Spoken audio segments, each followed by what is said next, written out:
মেয়েটাকে বসাইয়া স্বামী জঙ্গলের এক প্রান্তে চলে গেছে আর স্ত্রী আর এক প্রান্তে চলে গেছে। এবার দুইজন দুই প্রান্তে চলে গেল। রাত্র গভীর হয়ে গেল। ওই গভীর হয়ে যাওয়ার পর এবার স্ত্রী মনে মনে ভাবেন, আমার মেয়েটাকে আমি গাছের গোড়ায় বসাইছি, হয় না হয়তো ভাগ বল্লুক ধরতে পারে। এবার স্ত্রী এবং স্বামী দুইজন গাছের গোড়ার মধ্যে যখন চলে আসলেন, গাছের গোড়ার মধ্যে আসার পরে বন্ধুরা রে আমার বাদইরের বাবারা মহব্বত নিয়ে বসে যান। এবার যখন ওই স্বামী আসলেন, আয়সা দেখতেছেন 12 বছর পর যে সন্তানটা আল্লাহ দান করেছেন, এই সন্তানটা গাছের গোড়ার মধ্যে নাই। এই সন্তানটা কোথায় গেল? মা কান্দে, সন্তানের বাবা কান্দে। আপনারা জবান খুলে বলুন, সন্তান 12 বছর পরে পাইলেন, এই সন্তানটাকে এখন খুঁজে পাওয়া যায় না। আপনারা জবান খুলে বলেন, মায়ের মনে দুঃখ লাগে কি লাগে না? বিদেশ বিরাজ্যে সন্তান যার বিপদে পড়ে যায়, সবাই পশু পাখি জানার আগে আগে যেন মাই। এই জন্য মা সন্তানের জন্য পাগল হয়ে গেল। এবার মা এক প্রান্তে চলে গেল আর মনে মনে ভাবতেছে, আমার মেয়েটাকে কি কেউ কিডন্যাপ করে নিয়ে গেল নাকি? আমার মেয়েটাকে আবার কি বাঘে বল্লকে খেয়ে ফেললো নাকি? এবার মার মনে শান্তি নাই, বাবার মনে শান্তি নাই। ও বন্ধুরি, আপনি বিদেশ থাকেন হয়তো জানেন না, আপনার মা আপনার জন্য কেমন কান্না করে, আপনার মা আপনার জন্য কেমন কান্না করে। হ্যাঁ বন্ধুগণ, ওই মুহূর্তে এবার মহিলাটার চোখের পানি ফালাইয়া কান্দে, যাই আল্লাহ আমাকে একটা সন্তান দিয়েছে, নাকি আবার বাঘে শ্রীগালে খাইয়া ফেলাইছে। এইগুলা বলতে বলতে সারাটা রাত সন্তানের জন্য মা কান্না শুরু করলেন। ও বন্ধুরে,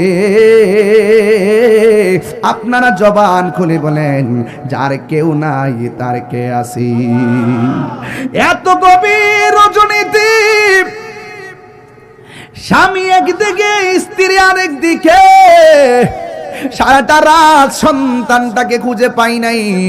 ওই মুহূর্তে সকাল হয়ে গেছে, সূর্য মামা উঠে গেছে, আর মেয়েটার মা নদীর পারে গেল।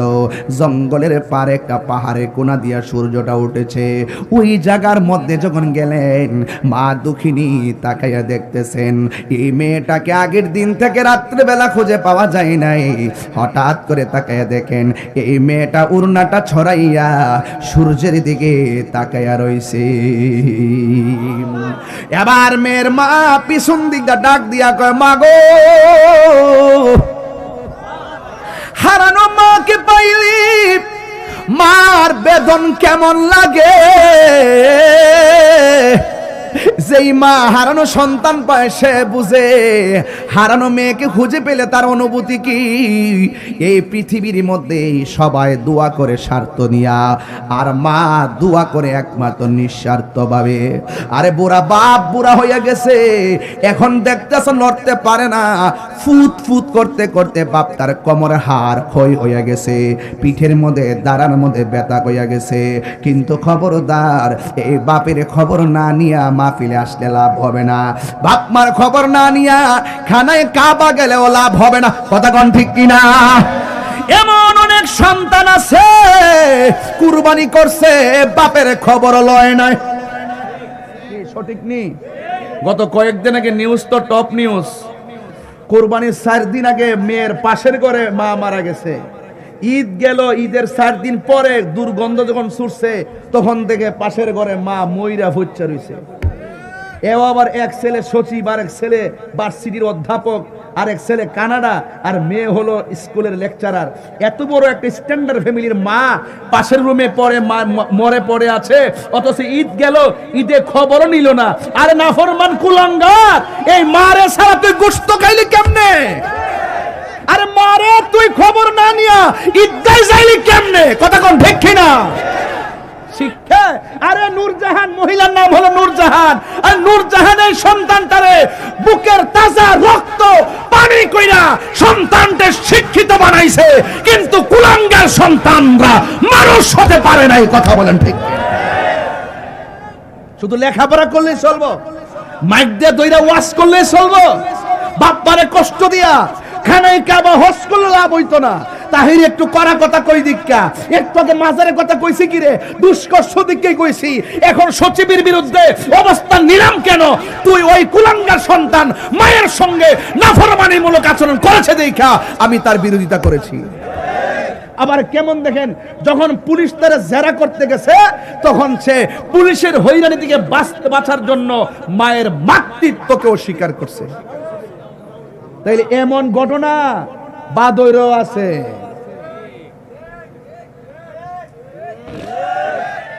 এমন ঘটনা ব্রাহ্মণবাড়িয়াও আছে।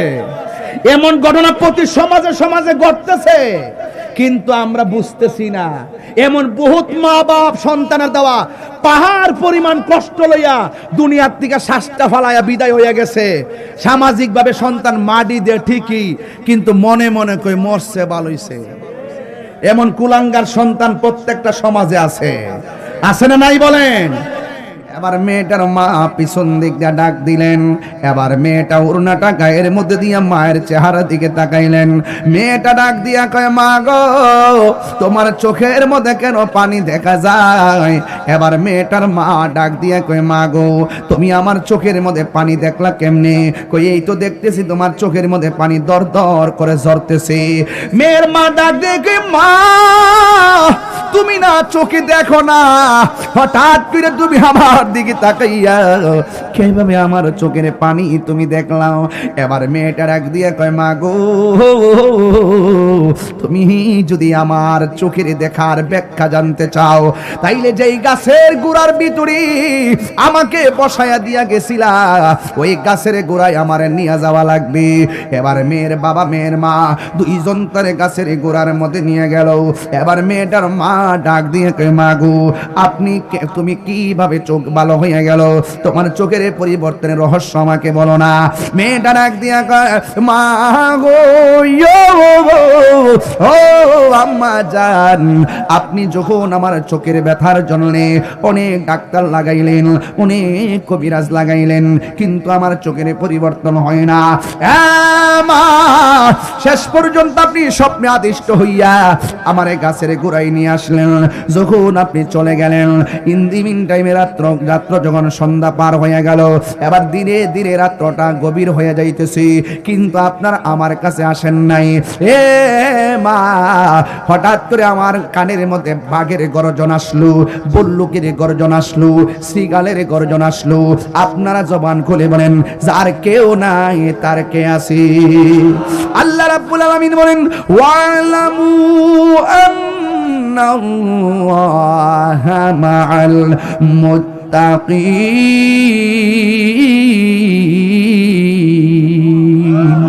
যার কেউ নাই তার আল্লাহ আছে।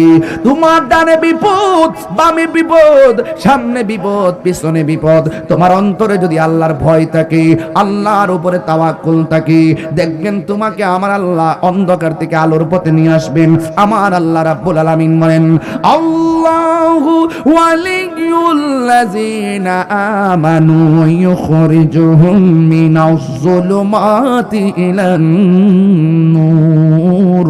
আল্লাহ রাব্বুল আলামিন তোমাকে অন্ধকার থেকে আলোর পথে নিয়ে আসবেন যদি আমার আল্লাহ তোমাকে বন্ধু হিসেবে গ্রহণ করে ফেলে। হ্যাঁ বন্ধুরে, এই মেয়েটা ডাক দিয়ে কয়, মাগো, আপনি আমার এখানে বসায় গেলেন, চতুর্দিকে বাঘ বল্লুকের আওয়াজ। হঠাৎ করে আমি মনে মনে ভাবলাম আপনারও আমার পাশে নাই, এখন চতুর্দিকে বাঘ আসতেছি, আমি চোখে দেখি না, মনে হয় যেন বাঘে আমারে খাইয়া ফেলাইব। ওই মুহূর্তে আমি একমাত্র ভরসা করলাম একজনের উপরে। জবান খুলে বলেন, তিনি কে? আল্লাহর উপরে ভরসা কইরা আমি উপরের দিকে আল্লাহ কইয়া ডাকটা দিছি, ও বাদইরের বাবা। আমি যখন ডাকটা দিলাম, আমি দেখলাম হঠাৎ করে দুইটা পানির ফোঁটা আমার দুইটা অন্ধ চোখের উপরে পড়েছে। ও মা, দুইটা চোখের পানির ফোঁটা যখন আমার চোখের ভিতরে পড়ছে, আমার চোখের অন্ধত্ব সাথে সাথে দূর হয়ে গেছে। এবার মেয়ে ডাক দিয়ে কয়, মা গো, জ্বর নাই, বাদলা নাই, বৃষ্টি নাই, কোথায় থেকে পানির ফোঁটা এখানে পড়লো? কোনো ধরনের বৃষ্টি নাই, কুয়াশা নাই। আমি মেয়েটা ডাক দিয়ে কয়, মা গো, আমিও তো বুঝলাম না। এই কথা বলার পর মেয়ের মা একটু গাছের দিকে তাকাইছে। গাছের দিকে তাকাইয়া দেখতেছেন গাছের একটা ডাল দেখা যায়, ডালের ভিতরে দুইটা চড়ুই পাখি দেখা যায়। চড়ুই পাখি ডালের মধ্যে বৈশা বৈশা দর দর করে চোখের পানি ফালায়া ফালায়া কাঁদতেছে। মেয়ের মা আর বুঝতে দেরি নাই, দয়ালের গৃহস্থেরা দলে দলে হাঁস মুরগি কতই পালে, সন্ধ্যা হলে ডাকি দিয়া লয় ঘরে। যার যত পালিত ছিল সকলরে তো ঘরে নিল, যার যত পালিত ছিল সকলরে তো ঘরে নিল। আমি একা রইলাম অন্ধকারে, প্রাণ দয়াল রে, সন্ধ্যা হইল ডাকি দিলে না মোরে, সন্ধ্যা হইল ডাক দিলে না মোরে, প্রাণ দয়াল রে, সন্ধ্যা হইল ডাকি দিলে না মোরে। কসবা উপজেলাধীন বাদর নূরে মদিনা সুন্নি সংগঠনের উদ্যোগে কবরবাসীর স্মরণে পঞ্চম বার্ষিক সুন্নি মহাসম্মেলনের সম্মানিত সভাপতি হযরতুল আল্লাহ মাওলানা রবিউল্লাহ সাহেব আমার পূর্বে দীর্ঘক্ষণ পর্যন্ত আলোচনা করেছেন। আহলে সুন্নাত ওয়াল জামাতের মান্যবর কো চেয়ারম্যান, আন্তর্জাতিক খ্যাতিসম্পন্ন মুফাসসিরে কোরআন, বিশ্বের একাধিক রাষ্ট্র ভ্রমণকারী, সুন্নিয়তের অনবদ্য দিকপাল আল্লামা আলহাজ মুশাররফ হোসেন হেলালি হুজুর মুজাদ্দিদি মুদাজ্জিলুল আলী উপস্থিত আছেন। আজকের মাহফিলের বিশেষ আলোচক উস্তাজুল উলামা মেহারি উবাইদিয়া ফাজিল মাদ্রাসার সম্মানিত অধ্যক্ষ আল্লামা অধ্যক্ষ নুরুল ইসলাম খান ফারুকি সাহেব, সাংগঠনিক সম্পাদক আহলে সুন্নাত ওয়াল জামাত ব্রাহ্মণবাড়িয়া জেলা শাখা। বিশেষ মেহমান হিসেবে উপস্থিত আছেন স্নেহাস্পদ হযরতুল আল্লাহ মাওলানা মুফতি গোলাম আহমদ সাহেব। মঞ্চ বিশিষ্ট আছেন আপনাদেরই অত্যন্ত পছন্দের প্রিয় মানুষ শিপন চেয়ারম্যান মহোদয়, চেয়ারম্যান ভাই, যিনি যার সাথে আমার খুব হৃদ্যতা, আন্তরিকতা, খুব মহব্বতপূর্ণ। এলাকার মানুষগুলো যখন আমার বাড়িতে গিয়েছেন আন্তরিকতায় এই মাহফিলটি আমি গ্রহণ করেছি। আলহামদুলিল্লাহ, বৈরী আবহাওয়ার মধ্যেও আল্লাহ পাক আমাদের সকলকে মাহফিলে এনেছেন, শুকরিয়া দান করুন আলহামদুলিল্লাহ। আপনারা একটু খেয়াল করে দেখবেন আমার স্টেজে অনেক আলেম ওলামারা, তরুণ আলেমে দিন, যারা জীবন বাজি রেখে সুন্নিয়তের কাজ করে, এই প্রজন্মের স্পিরিটগুলো, অনেক উলামায়ে কেরাম আমার স্টেজের মধ্যে বসা আছে। বাদয়ের বাসী আসলে কমপ্লিটলি আপনারা অনেক সৌভাগ্যবান যে আসলে ওয়াজের এখানে যে মাসটা, এই মাসটা কিন্তু গরমের সিজন, বৃষ্টি বাদলার সিজন। বিভিন্ন কারণে এই মাহফিলে অনেক উলামায়ে কেরামদের শুভ আগমন হয়েছে। আলহামদুলিল্লাহ পড়েন না সবাই। অনেক জাইয়েদ মাহের তরুণ আলেমে দিনগণ আমার স্টেজে আছেন। আমি সকলকে আমার পক্ষ থেকে অভিনন্দন, মোবারকবাদ জানাচ্ছি। এই বাদুর একটি ঐতিহ্যবাহী এলাকা, আর আপনারা আমাকে, আমি আপনাদেরকে আমার ব্যাপারে নতুন করে কি চিনাবো? আমি আপনাদের সন্তান, আমি যত কিছু হই আমি আপনাদের গিয়াসউদ্দিন, আপনাদেরই সন্তান। বিভিন্ন ষড়যন্ত্র আমার বিপরীতে আছে, কিন্তু আমি বিশ্বাস করি যদি আপনার দোয়া থাকে, আল্লাহ পাকের দয়া থাকে, কোনো কনস্পাইরেসি আমাদেরকে স্পর্শ করতে পারবে না। কারণ আমরা মুনাফিক না। আমরা কি না? মুনাফিক না। মুনাফিক এরা দুশ্মন। মুনাফিক কাফের চাইতো আরো খারাপ, দেখতে পুরো আল্লাহর ওলি, ভিতরের মধ্যে শয়তানি। ভিতরের মধ্যে কি? শয়তানি। এদের কাছে দেশ নিরাপদ না, ধর্ম নিরাপদ না। এই জন্য আমি আপনাদের খেদমতে যতটুকু কথা বলবো আদবের সাথে বলার চেষ্টা করব, বেয়াদবি হলেও ক্ষমা করবেন। কিছু ভাষা হতে পারে একটু কঠিন, আবার কিছু ভাষা হতে পারে অনেক মার্জিন। আমি চেষ্টা করব হক কথা বললে তিতা লাগতেই পারে। হ্যাঁ, লাগতে পারে না ইনশাল্লাহ? হ্যাঁ, লাগতে পারে, তিতা লাগবেই। তবে সবার তিতা লাগবে না, কাহারও কাছে চিনি নয় মধুর চাইতে আরো মিষ্টি লাগবে কথাগুলো, ঠিক কিনা বলেন? কারণ এটা মাসটা হলো জিলহজের মাস। কি মাস? জিলহজ মাস। জিলহজ মাসটার সমাপ্তি হইছে ওট, মহিষ, গরু, ছাগল, ভেড়া, দুম্বা, না? এগুলোই তো কুরবানির পশু নাকি? এই কুরবানির পশুর গলা থেকে রক্ত প্রবাহের মাধ্যমে এই জিলহজ মাসটা কি হয়েছে? শেষ হচ্ছে। কথা বলেন ঠিক কিনা? এই মাসের পরে আরেকটি মাস যে আসবে, এটা মুহররম মাস। এই মাসটা শুরু হয়েছে আহলে বাইত রাসূল সাল্লাল্লাহু আলাইহি সাল্লামের গলা থেকে তাজা রক্ত প্রবাহের মাধ্যমে। তো মানে একটা স্পিরিট মাস নিয়ে তো আমি ঠান্ডা কথা বলতে পারি না। ইসলাম জিন্দা হতা হ্যায় হর কারবালা কে বাদ। ইসলাম জিন্দা হয়েছে কারবালার মাধ্যমে। যুগে যুগে যখনই কোনো অপশক্তি ইসলামের নাম নিশানাকে মুছে ফেলার জন্য ষড়যন্ত্র করেছে, ঠিক ওই মুহূর্তে ইসলাম প্রেমিকরা, নবীর প্রেমিকরা তাদের গলার তাজা রক্ত দিয়ে ইসলামকে জিন্দা করেছেন।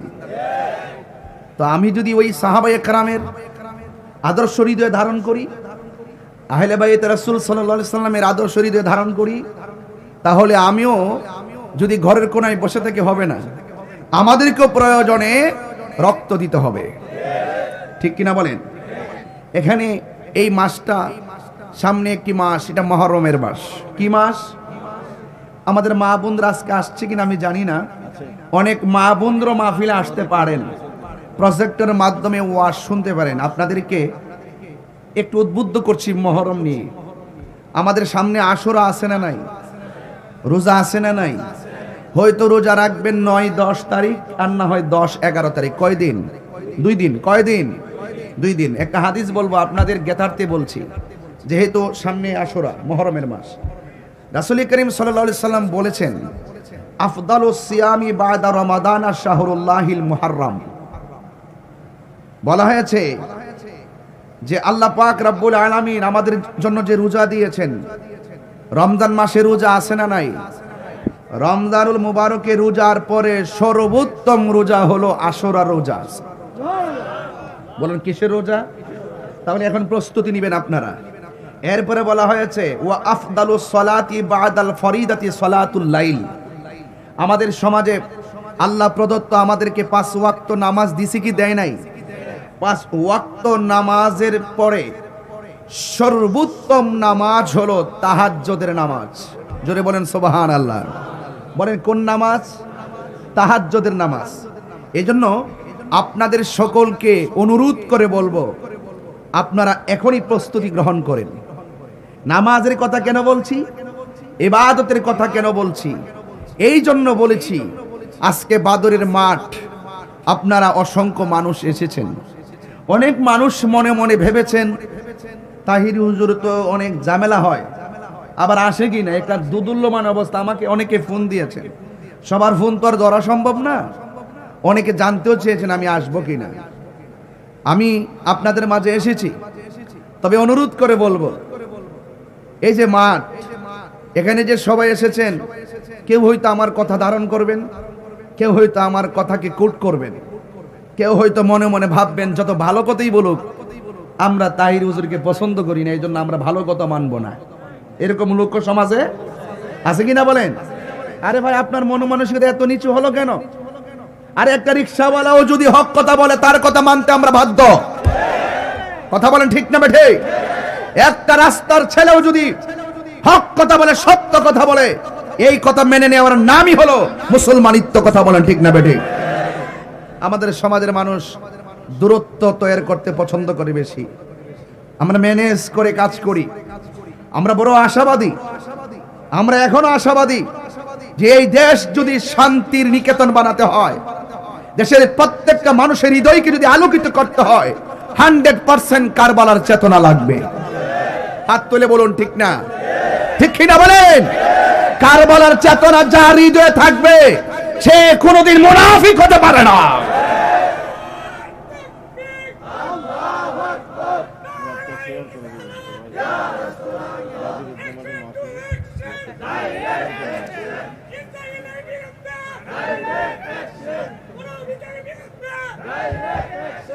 আমার ভাইয়েরা,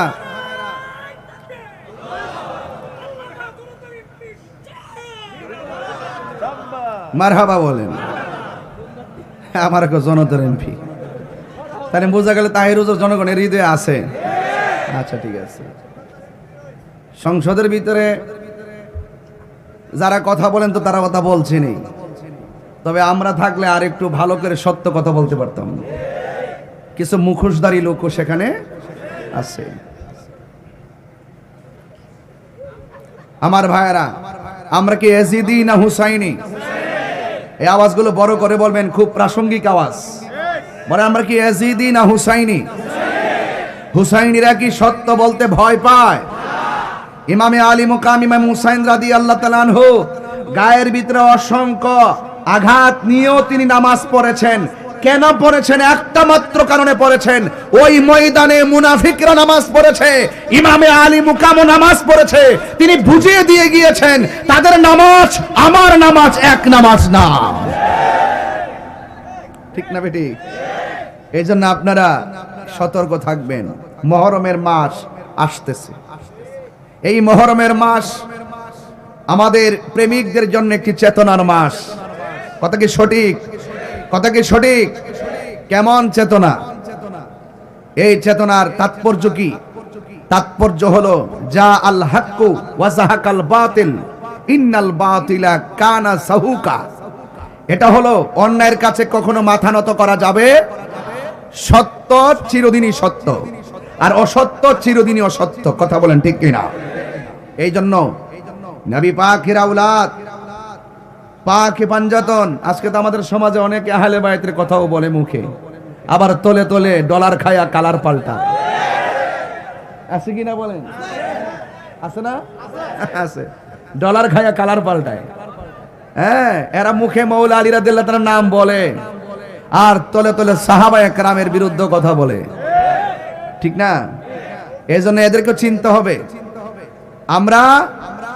আমরা হইলাম এমন ব্যক্তি, আমরা আহলে বাইত রাসূলকে ইমানের অবিচ্ছেদ্য অংশ মনে করি, সাহাবায়ে কেরামদেরকে তাজিম তাকরীম মহব্বত করি। কথা কি সঠিক? অনেকে আমাদেরকে ট্যাগ লাগানোর চেষ্টা করে, অনেকে বলে আমরা নাকি আহলে বাইত বিদ্বেষী। জুতাটা খুললা সাফাত বাড়ি মারণ লাগেনি? ইউটিউবে কয় আর কি, সামনে আইসা কয় না। সারা জীবন কারবালার ওয়াজ করলাম, সারা জীবনই হাসান হুসাইনের শান গাইলাম, আর এখন তারা আহলে বাইতের মহব্বতের নেমপ্লেট মুখের ভিতরে লাগাইয়া শিয়াদের কাছ থেকে ডলার খাইতেছে। এমন লোক কিন্তু এলাকাতে আছে। আবার কিন্তু ফিসাব নাম কিন্তু সুন্নিও কয়। নাম কি কয়? সুন্নি কয়। শিয়া কখনো সুন্নি হতে পারে না। কথা কি সঠিক বলতেছি? আমরা খারিজিও না, আমরা শিয়াও না, আমরা হলো আহলুস সুন্নাত ওয়াল জামাত, আহলে বাইতের মহব্বত। আজকে ওয়াজ শুরু করছি কারবালা দিয়া। কি দিয়া? সামনে মুহররম। মুহররম সম্মানিত, এটা অনেক আমাদেরকে স্পিরিট জাগিয়ে তোলে। আমার তো মনে হয় বাদুর গ্রামে যেই মানুষগুলো আসছেন, আজকে কারবালার ঘটনা যদি কোনো ইহুদিরে ঘটাইতো, কারবালার ঘটনা যদি কোনো খ্রিস্টানরা ঘটাইতো, মনটার মধ্যে বুঝ দিতাম কারবালার ঘটনা ঘটাইছে কে? দাড়িওয়ালা টুপিওয়ালা নামদারি মুসলমান মুনাফিকরা। কথা বলেন ঠিক কিনা? তা আমাদের সমাজে মনে এমন নামদারি মুসলমান নাই কি? আসেনি? দেখতে পুরা আল্লাহর, দেখতে পুরা আল্লাহর, হাকিকতে শয়তান, হাকিকতে শয়তান। এই জন্য যেহেতু দুনিয়া ছেড়ে চলে যেতে হবে, জানের মায়া তো করে লাভ নাই, আমরা একটু ইমানের মায়া করব, ইমানটা যেন নিয়ে মরতে পারি। কথা কোন ঠিক না বেঠিক? এই জন্য আহলে বাইত আমাদের মাথার তাজ, এতে কোনো সন্দেহ নাই। এই জন্য রাসূল করিম সাল্লাল্লাহু আলাইহি ওয়াসাল্লাম বলেছেন যে আহলে বাইত হলো নূহ নবীর কিস্তির মতো। কার মতো? নূহ নবীর কিস্তির মতো। নূহ নবীকে যারা মেনেছেন তারা কিস্তির মধ্যে উঠেছেন, বেঁচে গিয়েছেন। আর যারা নূহ নবীকে মানে নাই, তারা কিস্তিতে উঠে নাই, তারা প্লাবনের মধ্যে ডুবে মারা গেছে। আর আমার আহলে বায়াত হলো নূহ নবীর কিস্তির মতো। তাদের মহব্বত যার অন্তরে থাকবে, পৃথিবীর কোনো বাতিল নামক অপশক্তি তার ঈমানকে লুণ্ঠন করতে পারবে না। বুঝতে পেরেছেন? এই জন্য আপনাদের সকলকে আমি সতর্ক করছি, প্রথম যেমন একটা জামানার মধ্যে আসছি, এই জামানাতে যত বাটপারি করা যায় সমাজে তার মূল্য বেশি। কথা কি সঠিক কিনা? যত চিটিং করতে পারবে, যত লেবাস ধরতে পারবে, যত বাপ শব্দের কথা বলতে পারবে, এদের মূল্য আবার সমাজে অনেক বেশি। আমরা সমাজের মূল্য আমরা চাই না। আমরা চাই শুধুমাত্র রাসূলের কাছে, আহলে বাইতের কাছে আমরা যদি একটু মুখটা দেখাইতে পারি, এটি আমাদের জন্য অনেক কিছু। কথা বলেন ঠিক কিনা? এই জন্য আল্লাহ রাব্বুল আলামিন বলে দিয়েছেন, বন্ধু আপনি বলে দিন। আল্লাহর হাবিব তার জবান মুবারকে বলছেন, আমি তোমাদের কাছে কিছু চাই না, আমি চাই শুধুমাত্র আমার আহলে বায়তের মহব্বত। রাসূলুল্লাহকে পাথর দিয়ে আঘাত করেছে, রাসূলুল্লাহর পিঠ মুবারক রক্ত দিয়ে লাল করে ফেলেছে, পাথরের মধ্যে হেলান দিয়ে রাসূল বসেছেন। জিবরাইল সাল্লাম এসে নবীজিকে বলেছেন, ইয়া রাসূলুল্লাহ শুধু একবার বলেন, তায়েফের পাথরগুলো উঠিয়ে কাফেরদেরকে মাটির সঙ্গে মিশিয়ে দিব। আল্লাহর হাবিব তিনি অভিশাপ দেন নাই। রাসূল বলছেন, আমাকে অনেক কষ্ট দিয়েছে, দিনের কল্যাণে কাজ করতে গিয়ে আমি অনেক রক্ত ঝরিয়েছি, এর বিনিময়ে আমি তোমাদের কাছে কিছু চাই না, আমি চাই শুধুমাত্র তোমাদের কাছে আহলে বায়তের মহব্বত। এই আহলে বায়তের মহব্বত ঈমান। আহলে বায়তের মহব্বত বলেন ঈমান। আহলে বায়তের মহব্বত ঈমান। এই ঈমানটা ধরে রাখতে পারলে জীবনটা দাম আছে। এক সাহাবী আমার নবীরে প্রশ্ন করেন, ইয়া রাসূলুল্লাহ আপনাকে কিভাবে সালাম দিব আমরা জানি, কিন্তু নামাজের ভিতরে আপনার উপরে দুরূদ শরীফ পড়ব কিভাবে? আল্লাহর হাবিব বললেন, আল্লাহুম্মা সাল্লি আলা মুহাম্মদ ওয়া আলা আলি মুহাম্মদ। তোমরা আমার উপরে দুরূদ পড়বে এবং ওয়া আলা আলি মুহাম্মদ। আলে মুহাম্মদ মানে আহলে বাইত, আমার আহলে বাইতের উপরে দুরূদ শরীফ পড়বে। চিৎকার মেরে বলেন সুবহানাল্লাহ। তো আপনি মনে মনে অনুধাবন করে দেখুন তাদের অবস্থানটা কি। আরেকটু ভেঙ্গে দিচ্ছি এই প্রজন্মের জন্য। জান্নাত 8টা, যেরকম জান্নাত কয়টা? এই 8টা জান্নাতের প্রত্যেকটা গেটে গেটে আহলে বায়ত আছে না নাই? মৌলা আলী রাদিয়াল্লাহু তাআলা আছে না নাই? মা ফাতেমা জোহরা রাদিয়াল্লাহু তাআলা আনহা আছে না নাই? হাসান হুসাইন আছে না নাই? তাহলে আল্লাহ হলো জান্নাতের খালেক। আল্লাহ কি? আল্লাহ হলো জান্নাতের খালেক, আর আমার নবী হলো জান্নাতের মালিক। আমার নবী কি? জান্নাতের মালিক। এবং ওই পাক পান্ডাতের 5 জন জান্নাতের চাবি নিয়ে গেটে গেটে দাঁড়ায় থাকবে। আর এই দুনিয়ার ভিতরে মোল্লাগিরি করো, মুন্সিগিরি করো, জীবনে মুখের ভিতরে আহলে বাইতের আলোচনা শুনি না, পাঞ্জাতনের ওয়াজ শুনি না, কারবালার ওয়াজ শুনি না। আমরা যখন এই ওয়াজগুলো করি আমাদেরকে ফতোয়াজি করে অনেকেই। একটা কথা মনে রাখবেন, আহলে বায়তের বিরুদ্ধে, ইমামে হাসান হুসাইন রাদিয়াল্লাহু তাআলা আনহুর বিরুদ্ধে যারা কথা বলবে, কাগজে কলমে লিখে রাখেন, দলিল মূলে লিখে রাখেন, তারা কখনো আমার নবীর সুপারিশ পাবে না। আমার নবীর সুপারিশ পাবে না। আর আমল কম হতে পারে, জীর্ণ শীর্ণ হতে পারেন, ঈমানটা তাজা আছে, দেখবেন আপনি হাসরের মাঠে মূল্যবান মূল্যায়ন পাবেন। আমাদের দেশে তো কিছু লোক আছে, একটা তো আছে আধা ফাতলা, আমির হামজা নামে একজন। এত এটা আধা ফাতলা, এটা মেন্টাল হয়ে গেছে। এইটা যে কি কয় কি না হ্যাঁ নিজেই জানে না। এ বলতেছে আমার নবী নাকি কোনো উপকারই করতে পারবে না। আচ্ছা, এই কথা যেই ব্যক্তি কয় এর কি কোনো এলেম আছে? হ্যাঁ, এলেম নাই। এই জন্য এদেরকে বলি এখনো সময় আছে, ভালো করে লেখাপড়া করো। আমার নবীজি নাকি কোনো উপকার করতে পারবে না, এই কথা যারা বলে তার মানে বুঝতে হবে 100% ওরা নবীর দুশমন। ওরা কি? নবীর দুশমন।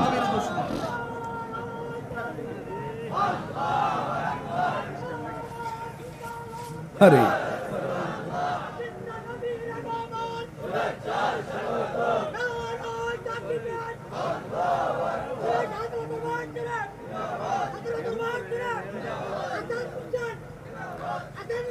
বাবা বসুন, বসুন। আপনি পুরা ওয়াজের মধ্যে আর একবার সুযোগ পাবেন। এখন দিয়ে দিবেন না পরে দিবেন? পরে না, আচ্ছা ঠিক আছে, তাহলে এখন আর দিয়েন, ঠিক আছে দিয়েন, যখন দিবেন দিবেন, কিন্তু আর একবার দিবেন, হ্যাঁ ইনশাল্লাহ। আপনাদের কি কষ্ট হইতেছে? আমি একটু ঘাটে ঘাটে নাও লাগাইতেছি। কি লাগাইতেছি? ঘাট। এই ঘাটগুলো জানার দরকার আছে। এগুলো ইমানের ঘাট। এগুলো না জানলে কপালে দাগ ফেলাইলেও লাভ হবে না, ঠিক আছে কিনা বলেন? এই জন্য ঘাটগুলো মনে রাখবেন। যারা বলে নবী উপকার করতে পারবে না, আচ্ছা কোন তো দেখি আমার নবী উম্মতের জন্য সুপারিশ করবেন, এটা কি কোনো সন্দেহ আছে? নবীজিকে ক্ষমতা দিয়েছেন কে? এরপর নবী যদি আমাদের জন্য সুপারিশ করেন, এটা কি আমাদের জন্য উপকার না? এই উপকার না? এই জন্য আপনাদেরকে অনুরোধ করব, সতর্ক থাকবেন। এখন অনেকে বলবেন হুজুর আপনি নাম ধরে বলছেন, ওনার তো অনেক অনুসারী আছে। আরে বেটা, অনুসারী আছে, তোরা কেমন অন্ধ হইলি? তোরার কি বিবেক নাই? যেই ব্যক্তি নবীর বিরুদ্ধে কথা বলে, সে যত বড় হুজুর হোক, এর পিছনে ঘোড়া মানি হলো দালালি। কথা বলেন ঠিক না বেটে? আরে বেটা, আমার কি মন্দ ক? আমার সদ্য গোষ্ঠী নিয়ে গালি দে, আমার বাপ তুল্লা গালি দে, আমার মা তুল্লা গালি দে, আমাকে গালি দে।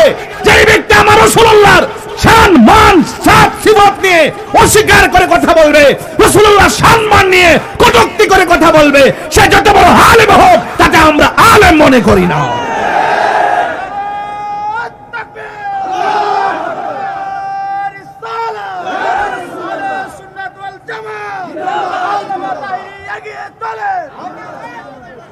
তাইলে বলুন তো দেখি, নবীর চাইতে সৃষ্টি জগতে কেউ কি আর বড় আছে? এখন বলবেন হুজুর এখনই আইসাই যে তো উল্টা পাল্টা মনে করছেন, শুরু করছেন। বেটা ময়রা দেখ, কবরে যায় আলো দেখবা নবী ছাড়া বান্ধব কেউ নাই। বেটা হাসর মাঠে উঠতালো দেখবি নবী ছাড়া আপন কেউ নাই। জাহান্নামের উপরে যখন ফুলসিরাতটা কায়েম হবে, ওই ঘাটে যাইয়া দেখো আমার মুস্তাফা ছাড়া আপন কেউ নাই। আর তুমি সেই নবীরে গালি দিয়া বলবা আমি বড় হুজুর। আমার কাছে কি তোমার টাইম আছে? খবরদার, এখনো সোজা লেস্টারে টান দিছি, পাত্তর দিয়া বাইন্দা দিয়া সরিষার তেলটা টান দিলাম, কুত্তার মতন যাতে আবার না বেহাও।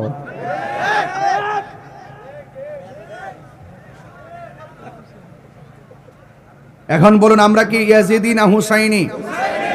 মহরমের তাৎপর্যের দাম কম না বেশি? বলেন সন্তান দেওয়ার মালিক কে? ইজ্জত দেওয়ার মালিক কে? এবার আসুন একটু সামনে বাড়ি। হাসান হুসাইনের হাতে ধরলেন এইভাবে, আখাযা বিয়াদি হাসানিন ওয়া হুসাইনিন। আমার নবী একদিন হাসান হুসাইনের হাতে ধরলেন, ধরে বললেন তোমরা যদি আমাকে ভালোবাসতে চাও এই দুইজনকে ভালোবাসবে। সুবহানাল্লাহ কয় নাকি লাগে রে? আমার পোলাপানগুলা কোথায়? পোলাপান্ডি কই? পোলাপান্ডি তা আপনারা আওয়াজ করেন না কেন? আওয়াজ করেন না কেন? জোরে কোন সুবহানাল্লাহ বলেন। আমি তো সাফুর থেকে আইছি, 17 মিনিট লাগছে। এই 17 মিনিট লাগছে, আপনারা কয়েক হাজার মানুষ এখানে বসে ওয়াজ শুনতেছেন। এর চাইতে বড় দোয়া কি আমার জীবনে কিছু আছে? আপনারা আমার শক্তি, আপনারা আমার অনুপ্রেরণা। এজন্য আওয়াজটা বড় করে বলবেন, বলেন ইয়া হুসাইন, বলেন ইয়া হুসাইন, শাহ হুসাইন। এই যে হাত এইভাবে ধরে বললেন, কেউ যদি আমাকে ভালোবাসতে চাও আমার হাসান হুসাইনকে ভালোবাসো। শুধুমাত্র তাই নয়, ওয়া আবাহুমা, তাদের বাবাকে ভালোবাসো। শুধুমাত্র তাই নয়, ওয়া উম্মাহুমা, তাদের মাকে ভালোবাসো।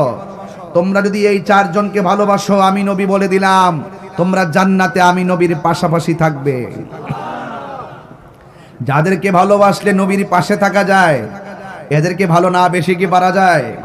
বলেন তাদেরকে ভালোবাসতে হবে, সিদ্ধান্ত কার? আল্লাহর। গভীর মনোযোগ, বেশি লম্বা চূড়া আলোচনা করব না, সময় মতো মাইকটা ছেড়ে দিব। বাদইরের বাবারা, ও কসবার বাবারা, খাওড়ার বাবারা, আমি তাহিরিকে নতুন করে চিনাইবার কিছু নাই। মনে বড় কষ্ট লাগে, মানুষ জেনে শুনে কিভাবে সত্যকে গোপন করে। আরে টাকা তো যেই কোনো মানুষ রুজি করে, টাকা পেলে, বান্ডেল পেলে মানুষ কেমনে সত্য গোপন করে ফেলে। ইসলাম ইসলাম অনেক মানুষ বলে রে বাজি, সময় মতো ইসলামের কথা কয় না। বান্ডেল পাইলে ইসলামের কথা আর কেউ বলে না। ও বন্ধু, আমি আপনাদের এই খেদমতে মুহররমকে সামনে রেখে কিছু কথা বলে যাব। ও আমার মা, ও আমার বাদুইরের মা, শুনে যান আমার কথা। আমার আল্লাহ রাব্বুল আলামিন কুরআনুল কারীমের মধ্যে সুন্দর করে বলে দিয়েছেন। আমার আল্লাহ বলেন, কুল লা আসআলুকুম আলাইহি আজরান ইল্লাল মাওয়াদ্দাতা ফিল কুরবা। আল্লাহ রাব্বুল আলামিন কয়, বন্ধু দেখেন, আল্লাহ নিজে কয় না, কয় বন্ধু আপনি বলেন। তার মানে বোঝা গেল নবী হলো আল্লাহ সাক্ষী। নবী কি? নবী আল্লাহ সাক্ষী, তার বাস্তব প্রমাণ। আল্লাহ রাব্বুল আলামিন বলেন, কুল হুয়াল্লাহু আহাদ আল্লাহুস সামাদ লাম ইয়ালিদ ওয়া লাম ইউলাদ ওয়া লাম ইয়াকুল লাহু কুফুয়ান আহাদ। আল্লাহ বলে, ও বন্ধু আপনি বলে দিন আমি আল্লাহ হইলাম এক। আল্লাহ বাদুরে গ্রামে নেমে এসে বলে নাই, কসবার জমিনে আল্লাহ মাটিতে নেমে এসে বলে নাই। আল্লাহ রাব্বুল আলামিন তার বন্ধু নবীকে দিয়া সুন্দর করে তার ওয়াহাদানিয়াতের স্লোগান সমাজে প্রচার করে দিলেন। আল্লাহ বলে, ও বন্ধু আপনি বলে দিন আমি আল্লাহ এক। আমার নবী হলো আল্লাহ দেখার আয়না। চিৎকার মেরে কি সুবহানাল্লাহ বলা যাবে না? সূরা ইখলাসটা কেন পড়েছি? একবার যদি সূরা ইখলাস পড়ে কোরআনের 10 পারা তেলাওয়াতের সওয়াব আল্লাহ দান করে দেয়। 2 বার যদি পড়ে 20 পারা কোরআন তেলাওয়াতের সওয়াব আল্লাহ দান করে দেয়। 3 বার যদি পড়ে আমার আল্লাহ একটা কোরআন খতমের সওয়াব দিয়ে দেয়।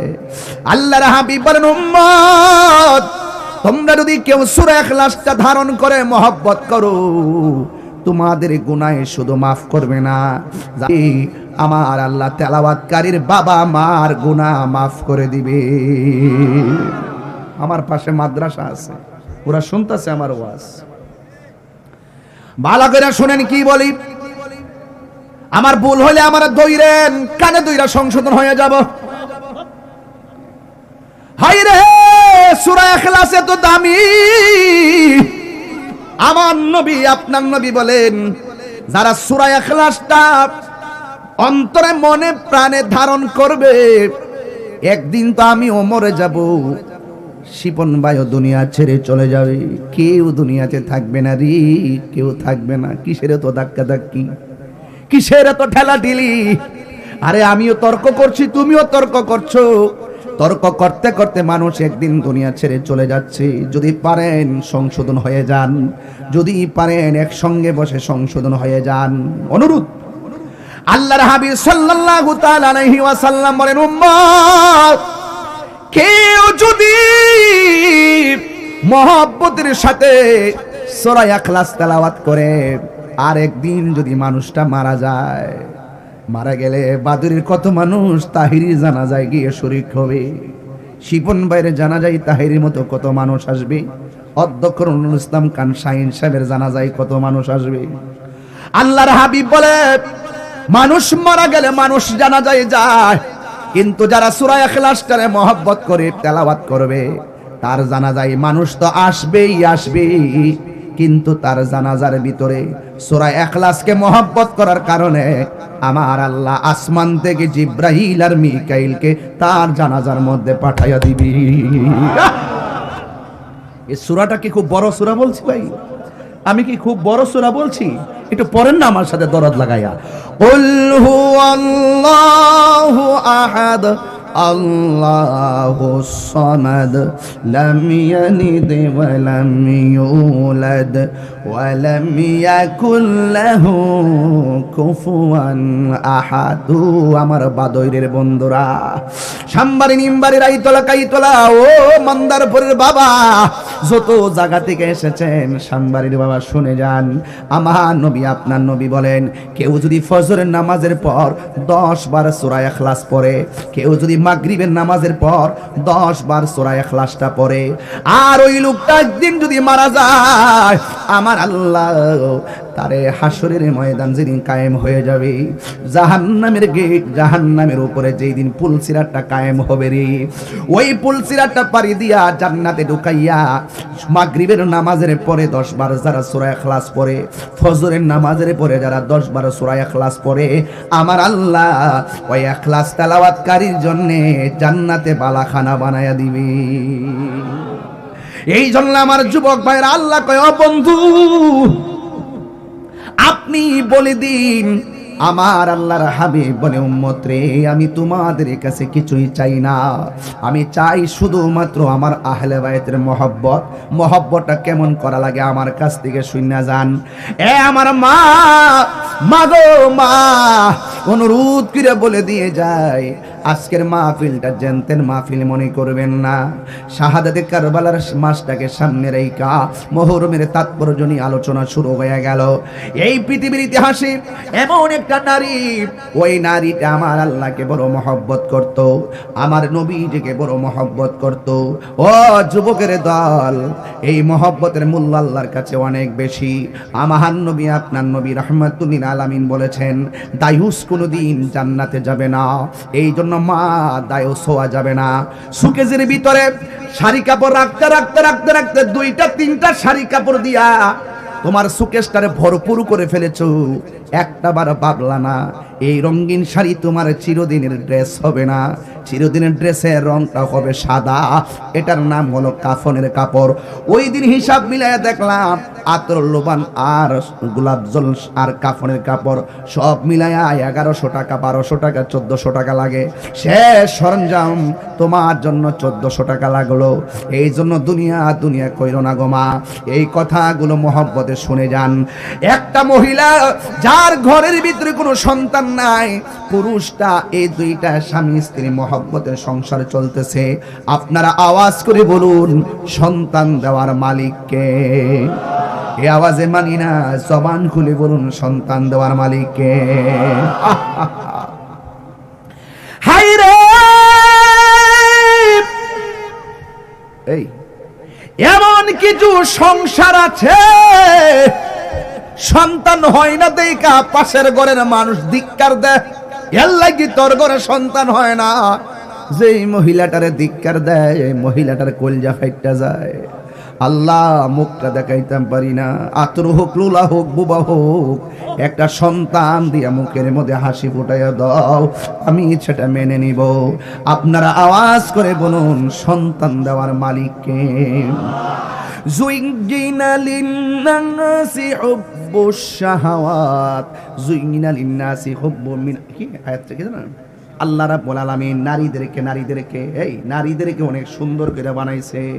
এই নারীদেরকে আমার আল্লাহ বলছেন, তোমরা তোমাদের চেহারাটারে আর গলাটারে তোমরা সুন্দর করে সেভ রাখিও, আর তোমাদের মাঝে যেন শালীনতা থাকে। এই মহিলাটা বড় আবেদা ছিল, এই মহিলাটা বড় কানাতা ছিল, এই মহিলাটা বড় সাদেকা ছিল, এই মহিলাটা বড় সাবেরা ছিল। এমন আল্লাহওয়ালি, এমন পর্দাশীল, এই জন্য মেয়েটা সংসার ছেড়ে যায় নাই। আমার সমাজে তো 2 বছর সন্তান না হইলে স্ত্রী স্বামীকে দোষে, স্বামী স্ত্রীকে দোষে, এমন সংসার সমাজে আছে না নাই? এই জন্য মহিলাটা একদিন স্বামীকে নিয়ে বলতেছেন, স্বামী গো মন খারাপ করবেন না, সন্তান দেওয়ার মালিক হলো আমার আল্লাহ। এই আমার বাদুরের বাবা, মুহররম মাসে তাৎপর্য নিয়ে আলোচনা চলতেছে। ওই মুহূর্তে 1 বছর নয়, 2 বছর নয়, 1 যুগ পার হইয়া গেছে, কিন্তু সন্তান নাই। কিন্তু সন্তানকে কেন্দ্র করে স্বামী স্ত্রীর মধ্যে কোনোদিন ঝগড়া হয় নাই। একদম নির্বিঘ্নে সংসার সুন্দর করে চালাইতেছে। স্বামী নামাজ পড়তেছে, স্ত্রী নামাজ পড়তেছে। আপনারা আওয়াজ করে বলুন, ইবাদতের মাধ্যমে যে দোয়া করা হয়, ওই দোয়ার দাম আল্লাহর কাছে আছে না নাই? আছে। নামাজ পড়ে পরে আল্লাহর কাছে দোয়া করা লাগবে। ও বন্ধুরে আমার, আমি আস্তে আস্তে একটা সামাজিক আলোচনা তুললাম, এরপরে আমি একটা মূল পয়েন্টে যাব। একটু ধৈর্য ধরবেন, ধৈর্য না ধরে কেউ অস্থির হওয়া যাবে না। এমন একটা বিষয় তুললাম, দয়ার মালিক হলো আমার আল্লাহ। একদিনই স্বামীটা ডাক দিয়া কই, শুনো শুনো, আমরা এতদিন আল্লাহরে ডেকেছি, আজকে আমরা গভীর রজনীতে আল্লাহরে মন মতো ডাকবো, মন মতো ডাকবো। আপনারা জবান খুলে বলেন, মন মতো ডাকলে লাভ আছে না নাই? ও বন্ধুরে, স্বামী একটা নামাজের মুসল্লাই দাঁড়ায় গেছে, স্ত্রী আর একটা মুসল্লাই দাঁড়ায় গেছে। আজকে আমাদের সমাজের ভিতরে স্বামী স্ত্রী পাশাপাশি নামাজে দাঁড়ায় না, একজন এক রুম আর একজন আরেক রুমে, একজন গিয়ে হোটেলে চাইনিজ খায়, আরেকজন ঘরে বসে চুলার পরে ভাত খায়, কেউ কাহারও খবর নেয় না। এমন স্বামী স্ত্রী সংসার সমাজে আছে না নাই? আবার স্বামী স্ত্রী দুইজন গভীর রজনীতে নামাজে দাঁড়ায় গেছে। আপনারা বলুন, ফরজ নামাজের পরের দোয়ার দাম আল্লাহর কাছে আছে না নাই? দুইজন সুন্দর করে নামাজ পড়লেন, নামাজ পড়ে আমার আল্লাহর কাছে দোয়া করলেন। দোয়া করার পর এবার ইন দি মিন টাইমে স্বামী স্ত্রী প্রস্তুতি গ্রহণ করলেন। একটা মাস যখন পার হইয়া গেছে, স্ত্রীটা ডাক দিয়া কয়, স্বামী গো, আমার দিক কেমন কেমন লাগে। এর দ্বারা প্রমাণ হইয়া যায় আমার আল্লাহ তাদের ডাক কবুল কইরা ফেলাইছি। আরো বড় করে বলেন না সুবহানাল্লাহ। প্রশংসা সবই কেবল তোমারই, একটু কোন খুশি হব। প্রশংসা সবই কেবল তোমারই, রব্বুল আলামিন, দয়াল মেহেরবান, করুণায় পূরণ, দয়াল করুণায় পূরণ, আর কেহ নই তুমি মালিক, শেষ বিচারের দিন, শেষ বিচারের দিন, কেবল তোমারি করি ইবাদত, কেবল তোমারি গাহিনী আমত, কেবল তোমারি করি ইবাদত, কেবল তোমারি গাহিনী আমত। দাও দিশা দাও সরল পথে, দাও দিশা দাও সরল পথে, সিরাত মুস্তাকিম, সিরাত মুস্তাকিম। জোরে জোরে গিয়ে আল্লাহু আকবার বলা যাবে না? একদিন নয়, দুই দিন নয়, 10 মাস 10 দিন হয়ে গেছে। ওই মুহূর্তে আমার আল্লাহ এক যুগের পর একটা সন্তান দান করছি। আপনারা বলেন, ধৈর্যের ফল আছে না নাই? আবার অন্য কোনো সন্তান নয়, ছেলে সন্তান দান করে নাই, আমার আল্লাহ তার একটা মেয়ে সন্তান দান করছে। আমার দেশের ভিতরে মেয়ে সন্তান হইলে অনেকে রাগ করে, আছে না নাই? আঙ্গুর সমাজে গাল ফুলাইলা, আঙ্গুর সমাজে কি কয়? গাল ফুলায়। মেয়ে যদি হয় তার মনটা খারাপ হয়ে যায়। অথচ হাদিস শরীফের মধ্যে আছে, আল্লাহ যখন খুশি হয় তখন বান্দার সংসারে কন্যা সন্তান দান করে। আরো জোরে কন্যা সুবহানাল্লাহ। আজকে বৃষ্টি হওয়ার জন্য কত মানুষ দোয়া করছে, আছে। অথচ আমরা বৃষ্টি আইলে আরো খুশি, কারণ আল্লাহ যখন খুশি হয় তখন বৃষ্টি নাজিল করে। আজকে খবর নিয়ে দেখেন, বাদুরের প্রতি ঘরে ঘরে মুরগি জব করতেছে। ওই যে মেহমান টেমান আইছে, জিয়াইতে না না তুলে ঈদ উপলক্ষে অনেকে আইছে। আল্লাহ যখন খুশি হয় বান্দার বাড়িতে মেহমান পাঠায়, এর চাইতে যখন খুশি হয় তখন আল্লাহ আসমান থেকে বৃষ্টি নাজিল করে। তার চাইতে যদি বেশি খুশি হয় আমার আল্লাহ বান্দার ঘরে কন্যা সন্তান দান করে। আরো বড় করে কোন সুবহানাল্লাহ। তাহলে এই মহিলাটার ঘরে 12 বছর পরে যে সন্তানটা হয়েছে, এই সন্তানটা হইল কন্যা সন্তান। এও আবার কন্যা সন্তান হয়েছে, চোখ খুলে না, অন্ধ সন্তান হয়েছে। কি সন্তান? অন্ধ। আচ্ছা যাই হোক, মহিলা মনে মনে কয়, ল্যাংরা হোক কানা হোক যাই হোক, আল্লাহ তো 12 বছর পরে আমার একটা সন্তান দিছে, কিন্তু মেয়েটা যত বড় হইতেছে তার চোখের মধ্যে ব্যথা আরো বেশি বাড়তেছে। ব্যথা কি? ব্যথা আরো বেশি বাড়তেছে।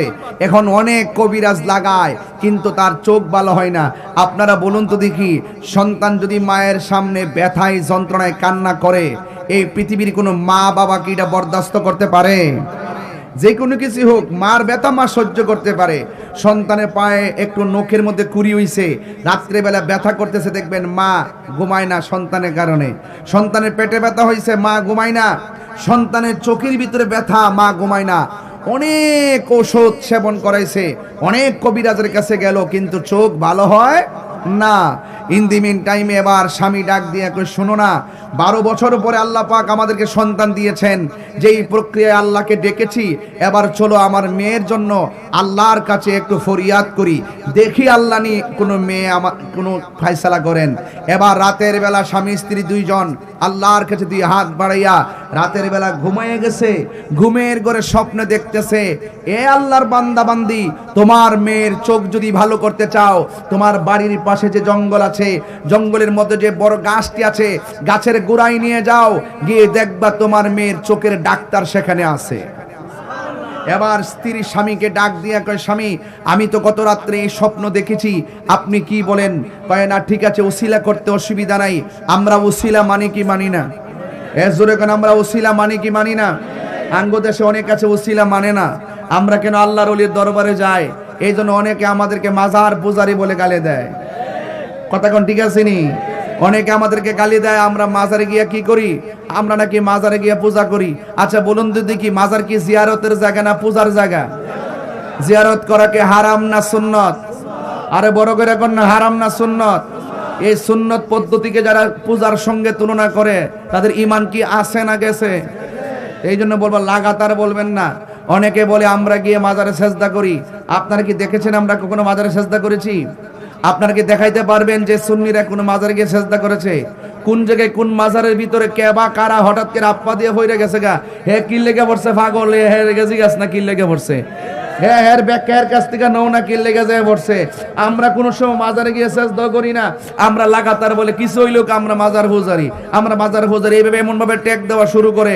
আচ্ছা মাজারের মধ্যে দুই একজন যাই গিয়া, মাজারের ভিতরে দুই একজন যাই যদি কোনো সমাজ বহির্ভূত কোনো কাজ করে, এটা হইলো বিচ্ছিন্ন একটা ঘটনা, এগুলো আমরা সমাধান করব। কথা কোন ঠিক না বেটে? কিন্তু লাগাতার যখন পুরা সুন্নি অঙ্গনকে মাজার পূজারি বলে টেক দিবেন, এর দ্বারা আপনাদের সঙ্গে আমাদের দূরত্ব কি কমবে না আরো বাড়বে? আরো কমবে না বাড়বে? প্রতিহিংসার বশবীতি হয়ে মিথ্যা অপবাদ দেওয়ার শাস্তি কতটুকু এটা তো আপনারা ভালো করে জানেন। মাথা ব্যথা হয়েছে বলেই গলা কেটে ফেলে দিয়েন না। আমাদের সমাজে অনেক মাদ্রাসার ভিতরে তো অনেক ধরনের অপ্রীতিকর ঘটনা ঘটে কি ঘটে না? তাই বলি কি আমরা মাদ্রাসা ভাঙ্গালামো? তাই বলি কি মাদ্রাসা ভেঙে ফেলতে হবে? এটা বিচ্ছিন্ন ঘটনা করতে পারে, শাস্তি দিতে হবে, তাদেরকে আইনের আওতায় আনতে হবে। এক কথা কোন ঠিক না বেটে? আপনি হুট করে জানগা মাজার ভাঙবা লেগে সাহস তো কম না, ঠেঙ্গের নালা কিনতে ভেঙ্গালামো। কেল্লা বাবার মাজারের মধ্যে আয়া যাও, ঠেঙ্গের গোড়ে কিন্তু থাকতো না কয়ে দিলাম।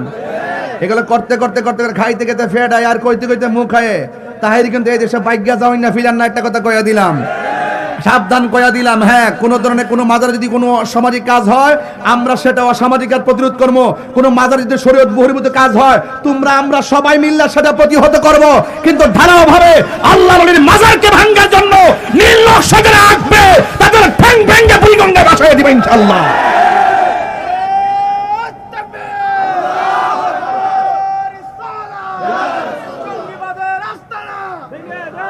আমি অনুরোধ করে বলে দিয়ে গেলাম, হককে হক বলতে হবে, হালালকে হালাল বলতে হবে। সেই জন্য আমি দেখেছি বাবা শাহ আলী বুগদাদি রহমাতুল্লাহের মাজারের ভিতরে জিয়ারতকারীদের উপর আক্রমণ করা হয়েছে, বাতি ধরানো হয়েছে, সেই বাতিগুলোকে লাঠি দিয়ে ভেঙে ফেলা হয়েছে। তোমাকে স্পর্ধা কে দিয়েছে? আল্লাহর মাজার এটা সুন্নিদের রক্ষণাবেক্ষণের একটি চূড়ান্ত জায়গা, এগুলো আমরা রক্ষণাবেক্ষণ করেছি। তোমরা তো এখন মাজার দখল করতে যাচ্ছ বাক্সের টাকা খাওয়ার জন্য।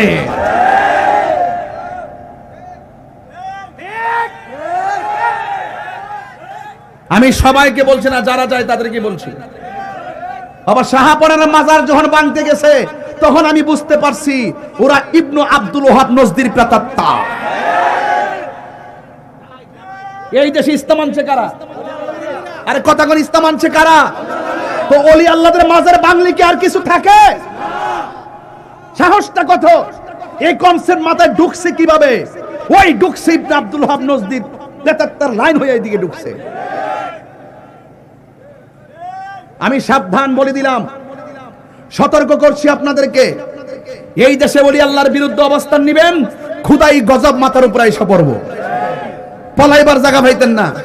আসমান থেকে এমন গজব আইব, এই গজবে সব বাইসা যাবে। কথা কোন ঠিক না বেঠি?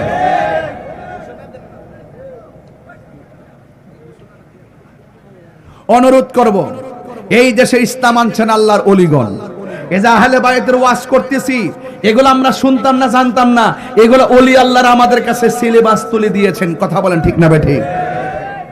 সাবধান, এখনো বলছি, অনুরোধ করে বলি, সতর্ক থাকবেন, ওলি আল্লাহদের বিরুদ্ধে কেউ যাবেন না। আমি চাই এই বাংলাদেশের সমস্ত আল্লাহর ওলির মাজারগুলো, হক্কানি আল্লাহর ওলিদের যে মাজার আছে, ওই মাজারগুলোকে আমাদেরকে সুরক্ষা দিতে হবে। কি দিতে হবে? সুরক্ষা দিতে হবে। ওলি আল্লাহর মাজার যদি ভেঙে ফেলেন, তাহলে আমরা যে নিশানা পাই, এই যে ওলি আল্লাহদের মাজার আমরা কেন বানিয়েছি, এখানে বানার উদ্দেশ্য হলো যে এই দেশে ইসলাম আনছেন যারা, তাদেরকে যদি আমরা নিদর্শনটা ধরে রাখি, আজীবন পর্যন্ত আমরা একটা ইমানি চেতনা খুঁজে পাবো। কথা বলেন ঠিক না বেঠিক? আমাদের চেতনা হলো সোনার মদিনা। কথা বলেন ঠিক কিনা? এই জন্য অনুরোধ করে বলবো, ওসিলা ধরা জায়েজ আছে না নাই? আরো বড় করে, ওসিলা ধরা জায়েজ আছে না নাই? অনুরোধ করতে বলছি, ওসিলা ধরা জায়েজ আছে। ইয়া আইয়ুহাল্লাযিনা আমানুত্তাকুল্লাহ ওয়াবতাগু ইলাইহিল ওয়াসিলা। এবার মহিলাটা কয়, আমরা একটু ওসিলা করি না। এবার মেয়েটাকে নিয়ে গাছের গোড়ার মধ্যে গেলেন। এখন অনেকে বলতে পারেন, তাহিরি হুজুর একটু গরম কথা বলছে। আমি যারা ওলি আল্লাহর বিরুদ্ধে তাদেরকে বলছি, তুমি যদি বিরুদ্ধ হও তাহলে আমি তোমাকেই বলছি। মান আদালি ওয়ালিয়ান ফাকাদ আযানতুহু বিল হারবে দলিল। যারা ওলি আল্লাহর বিরুদ্ধে অবস্থান নিবে, আল্লাহ পাক তাদের বিরুদ্ধে যুদ্ধের ঘোষণা করবে। আল্লাহ পাকের খোদাই গজব থেকে বাঁচার জন্য আপনার পায়ে ধরে অনুরোধ করি, ওলি আল্লাহর বিরুদ্ধে যাবেন না। এছাড়া এর চাইতে কি সুন্দর কথা আছে? পায়ে ধরে কইলাম, ওলি আল্লাহদের আদর্শের বাহিরে যায়েন না। যদি যান, দিন থাকবে না, সব গুমরা হয়ে যাবে। সব কি হয়ে যাবে?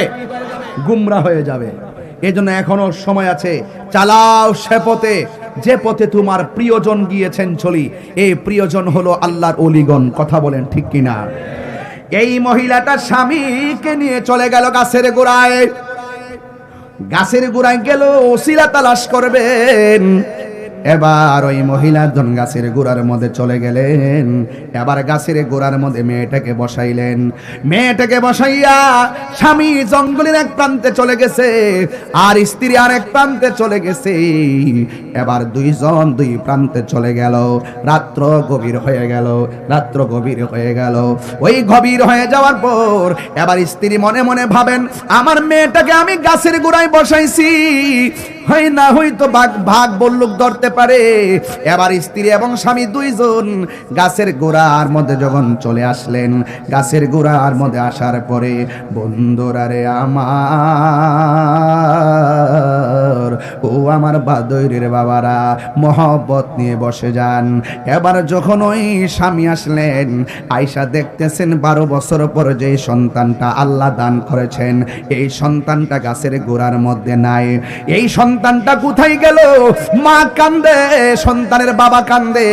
আপনারা জবান খুলে বলুন, সন্তান 12 বছর পরে পাইলেন, এই সন্তানটাকে এখন খুঁজে পাওয়া যায় না।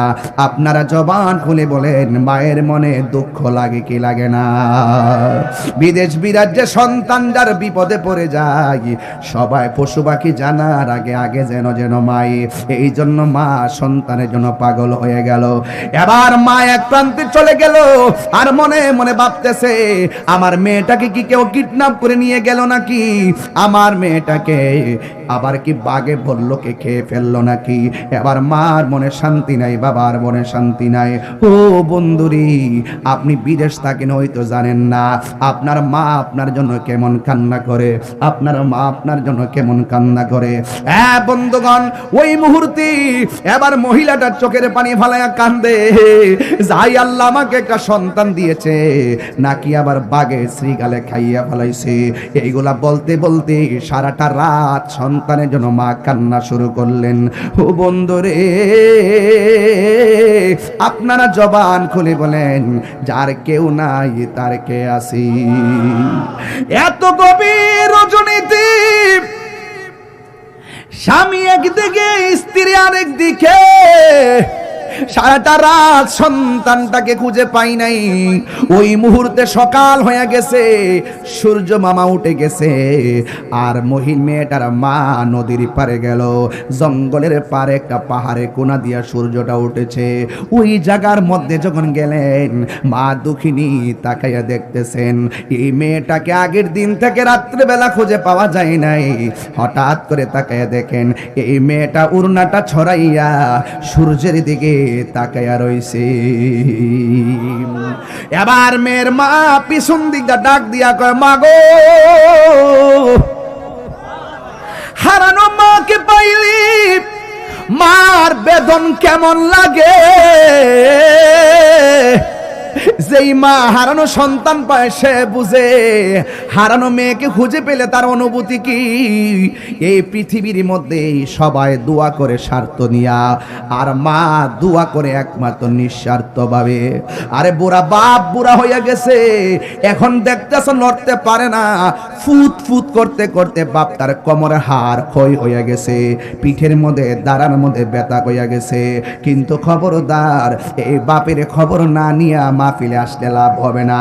বাপ মার খবর না নিয়া খানায় কাবা গেলেও লাভ হবে না। কথা কোন ঠিক কিনা?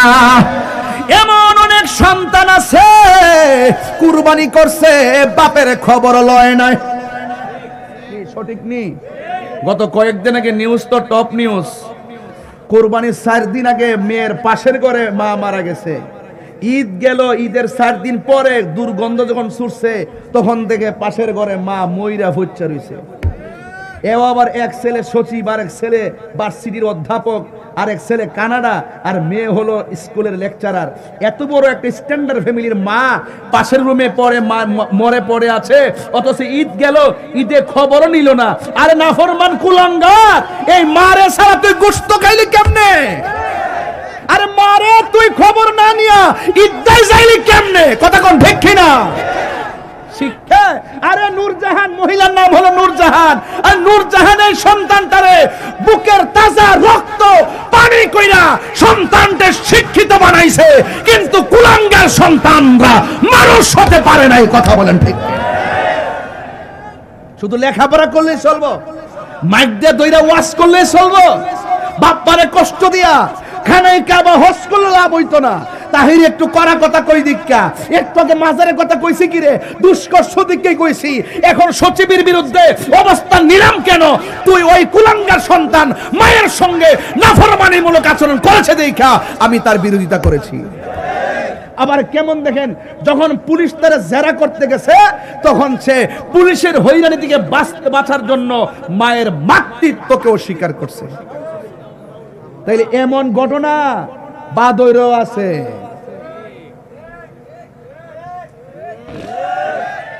এমন ঘটনা ব্রাহ্মণবাড়িয়াও আছে। এমন ঘটনা প্রতি সমাজে সমাজে ঘটতেছে, কিন্তু আমরা বুঝতেছি না। এমন বহুত মা বাপ সন্তানের দেওয়া পাহাড় পরিমাণ কষ্ট লইয়া দুনিয়ার থেকে শ্বাসটা ফালাইয়া বিদায় হইয়া গেছে। সামাজিক ভাবে সন্তান মাটি দে ঠিকই, কিন্তু মনে মনে কই মরছে ভালোইছে। এমন কুলাঙ্গার সন্তান প্রত্যেকটা সমাজে আছে, আছে না নাই বলেন?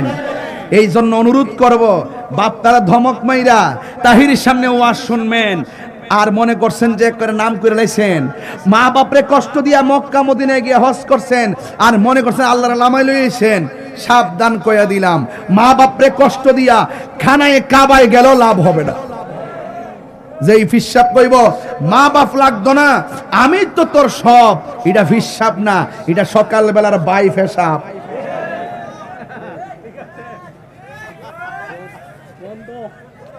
কথা কি ঠিক আছে কিনা? আরে কথা কোন এই দিক কইলে খারাপ লাগে না, এই কথারই কইলে খারাপ লাগে। আরে না ফরমান হে যে ঈদের দিন তো মার খবর লনিও, হে কি কাপড় একটা কম কিনছে? মার কাপড় তো কিনলি না, ঈদের খবর লইলি না, গোশত খাইলি কেমনে? ফাড়ার করে ফাড়া খাইলি কেমনে রে বেফতার? তোর ভিতরে গেছে কেমনে রে? হ্যাঁ, তোর ধর্ম ধরছে কেমনে? আল্লাহ বাঁচাইছে, আমার সামনে ফরসত না পড়লে সচিব মচিব জুতাটা বাইরে লাম্বা বানাইলাম হইলে।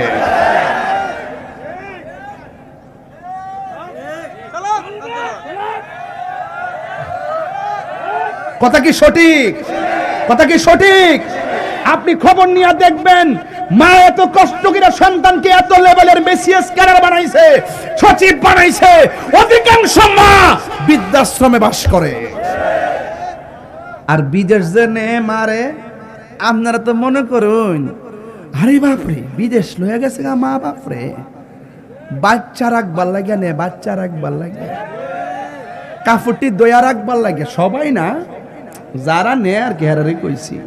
খবর লয়ে দেখছি সারাদিন বাচ্চারা হে আর আইন্দা বাইন্দা খাওয়া, ওই দিন বুঝছেন না। খবরদার, খবরদার, দাদি নাতিরে রাখবার আরাম কইরই, তোমার কয়ার সালাকি করে রাহন লাগতো না। এমন কোনো সন্তান আছে যাদের নিয়ত খারাপ, সবার কথা বলছি না।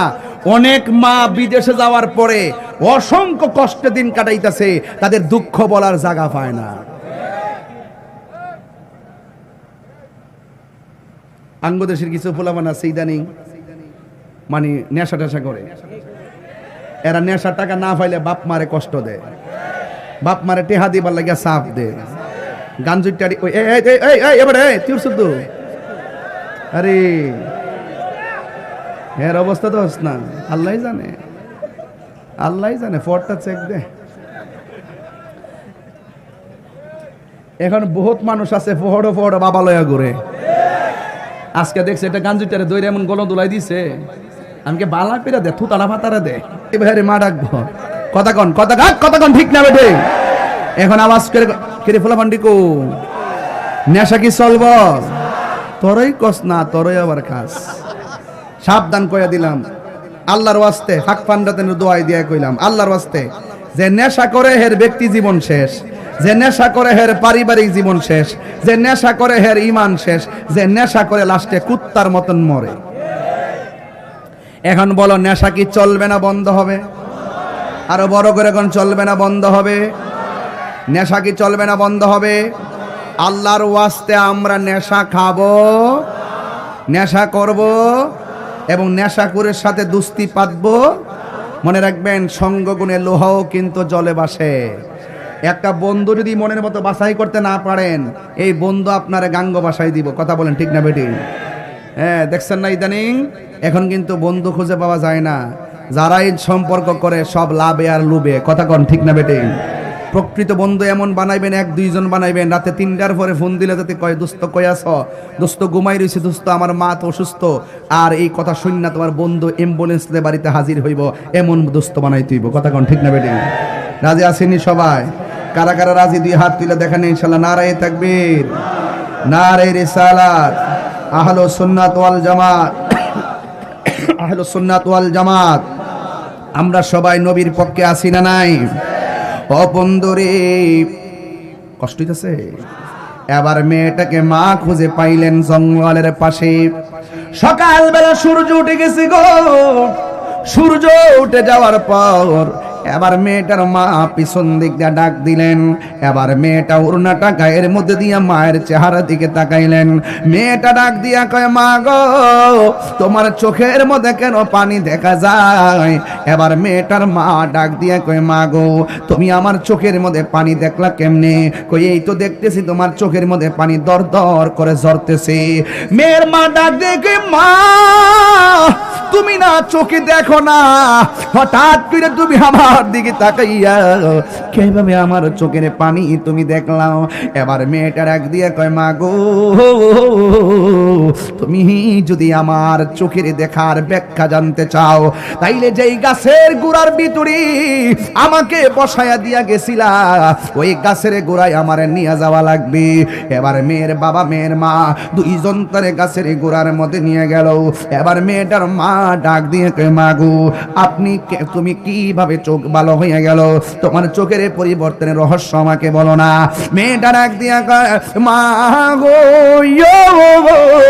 ও আম্মা জান, আপনি যখন আমার চোখের ব্যথার জন্য অনেক ডাক্তার লাগাইলেন, অনেক কবিরাজ লাগাইলেন, কিন্তু আমার চোখের পরিবর্তন হয় না।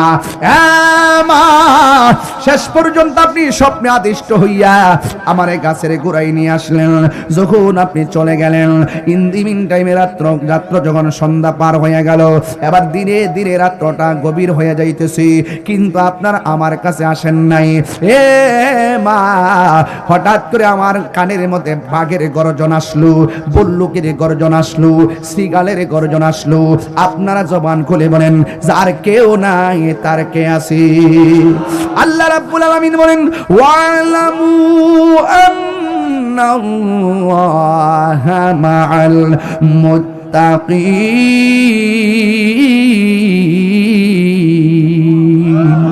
যার কেউ নাই তার আল্লাহ আছে। তোমার ডানে বিপদ, বামে বিপদ, সামনে বিপদ, পিছনে বিপদ, তোমার অন্তরে যদি আল্লাহর ভয় থাকে, আল্লাহর উপরে তাওয়াক্কুল থাকে, দেখবেন তোমাকে আমার আল্লাহ অন্ধকার থেকে আলোর পথে নিয়ে আসবেন। আমার আল্লাহ রাব্বুল আলামিন বলেন, আল্লাহু ওয়ালিয়ুল্লাযিনা আমানু ইউখরিজুহুম মিনাজ যুলুমাতি ইলান নূর। আল্লাহ রাব্বুল আলামিন তোমাকে অন্ধকার থেকে আলোর পথে নিয়ে আসবেন যদি আমার আল্লাহ তোমাকে বন্ধু হিসেবে গ্রহণ করে ফেলে। হ্যাঁ বন্ধুরে, এই মেয়েটা ডাক দিয়ে কয়, মাগো আপনি আমার এখানে বসায় গেলেন, চতুর্দিকে বাঘ বল্লুকের আওয়াজ। হঠাৎ করে আমি মনে মনে ভাবলাম আপনারও আমার পাশে নাই, এখন চতুর্দিকে বাঘ আসতেছি, আমি চোখে দেখি না, মনে হয় যেন বাঘে আমারে খাইয়া ফেলাইবো। ওই মুহূর্তে আমি একমাত্র ভরসা করলাম একজনের উপরে। জবান খুলে বলেন তিনি কে? আল্লাহর উপরে ভরসা কইরা আমি উপরের দিকে আল্লাহ কইয়া ডাকটা দিছি, ও বাদইরের বাবা। আমি যখন ডাকটা দিলাম, আমি দেখলাম হঠাৎ করে দুইটা পানির ফোঁটা আমার দুইটা অন্ধ চোখের উপরে পড়েছে। ও মা, দুইটা চোখের পানির ফোঁটা যখন আমার চোখের ভিতরে পড়ছে, আমার চোখের অন্ধত্ব সাথে সাথে দূর হয়ে গেছে। এবার মেয়ে ডাক দিয়ে কয়, মা গো, জ্বর নাই, বাদলা নাই, বৃষ্টি নাই, কোথায় থেকে পানির ফোঁটা এখানে পড়লো? কোনো ধরনের বৃষ্টি নাই, কুয়াশা নাই। আমি মেয়েটা ডাক দিয়ে কয়, মা গো, আমিও তো বুঝলাম না। এই কথা বলার পর মেয়ের মা একটু গাছের দিকে তাকাইছে, গাছের দিকে তাকাইয়া দেখতেছেন গাছের একটা ডাল দেখা যায়, ডালের ভিতরে দুইটা চড়ুই পাখি দেখা যায়। চড়ুই পাখি ডালের মধ্যে বইসা বইসা দর দর করে চোখের পানি ফালায়া ফালায়া কাঁদতেছে। মেয়ের মা আর বুঝতে দেরি নাই, সন্ধ্যা হইল ডাকে দিলে না মরে। প্রাণ দয়াল রে, গৃহস্থেরা দলে দলে হাঁস মুরগি কতই পালে, সন্ধ্যা হলে ডাকি দিয়া লয় ঘরে। যার যত পালিত ছিল সকল রে তো ঘরে নিল, যার যত পালিত ছিল সকল রে তো ঘরে নিল। আমি একা রইলাম অন্ধকারে, প্রাণ দয়াল রে, সন্ধ্যা হইল ডাকে দিলে না মরে। সন্ধ্যা হইল ডাক দিলে না মরে, প্রাণ দয়াল রে, সন্ধ্যা হইল ডাকি দিলে না মরে। হায় রে, কি দিয়া বুঝাবো আল্লাহ কত দয়াবান। এবার চড়ুই পাখির জবান খুলে দিছে কে? চড়ুই পাখি ডাক দিয়া কে, আল্লাহর বান্দি গো, আমি কেন কান্দি জাননি? কয়ে কেন? কয়ে আজকের দিনটা কোন দিন জাননি? কয় কোন দিন? কয় আজকের দিনটা হলো আশুরার দিন, মুহররমের 10 তারিখের দিন। জোরে কনা সুবহানাল্লাহ। মুঝে কো ফাওয়ালো মুসাফির মে বন্দে পানি, মুকদ্দর মে হ্যায় হৌজ কৌসর का पीना। मैं प्यासा नहीं हो पिलाया गया हो अल्लाह जाने जे माथा झुका तो আল্লাহরি দরবারে সে মাথা কাটিল এজি দোষী মারে আল্লাহ আকবার কোন গেলে গান যে মাথা ঝুকাতো আল্লাহরি দরবারে সে মাথা কাটিল এজি দোষী মারে শাহাদাতের মর্যাদা লাভ করেছি শাহাদাতের মর্যাদা লাভ করেছি আমি মরেছি এমন নয় জিন্দা হয়েছি আমি মরেছি এমন নয় জিন্দা হয়েছি ওহে কুফাবাসী আমায় মুসাফির ভেবো না আমি এমনিতে আসিনি দাওয়াতে এসেছি শাহাদ মেহমান বানিয়ে কি যে কষ্ট দিল আমি কাঁদিতে আসিনি কাঁদানো হয়েছে জাননি আজকের দিনটা কোন দিন আজকের দিনটা হলো মুহররমের 10 তারিখের দিন আকাশে কান্দে বাতাসে কান্দে কান্দে দরিয়ার পানি দুই পুত্র রায়া কান্দে ফাতেমা জো ননি রে হায়রে আমার সোনার চন্দ্রমণি আল্লাহ বলে ও জিবরাইল যাও না রে চলিয়া 70,000 ফেরেশতা নামাও জানাজার লাগিয়া রে হায়রে আমার সোনার চন্দ্রমণি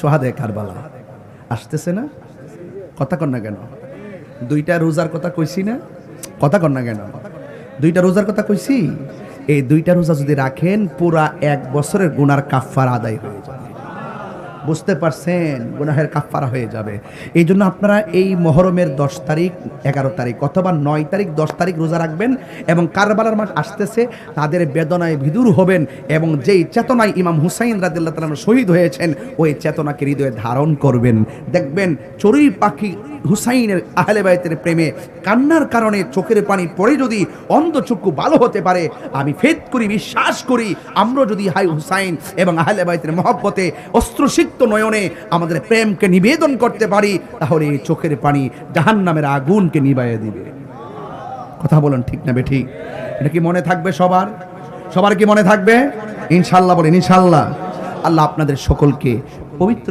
মুহররমের আদর্শ মুহররমের চেতনা হৃদয়ে ধারণ করার তৌফিক দান করুন আমিন বলেন 3টা কথা বলবো 1 5 ওয়াক্ত নামাজ পড়বেন 2 মা বাবার খেদমত করবেন 3 নম্বর হলো নেশা করা যাবে আমার কথায় কেউ রাগ করবেন না মাঝে মাঝে কিছু কথা বলছি আমার সমাজের অনেক মানুষ গায়ে পইরা ঝগড়া বাঁধায় এই জন্য আমরা একটু কষ্ট পাই কষ্টের জায়গা থেকে আমি আপনাদেরকে কিছু কথা বলেছি যদিও আমি কাউকে নাম মেনশন করিনি শুধু এতটুকু বলবো যে যতটুকু পড়বেন অতটুকু ভুগতে হবে জুলুম করলে জুলুমের হিসাব হবে কথা বলেন ঠিক না বে ঠিক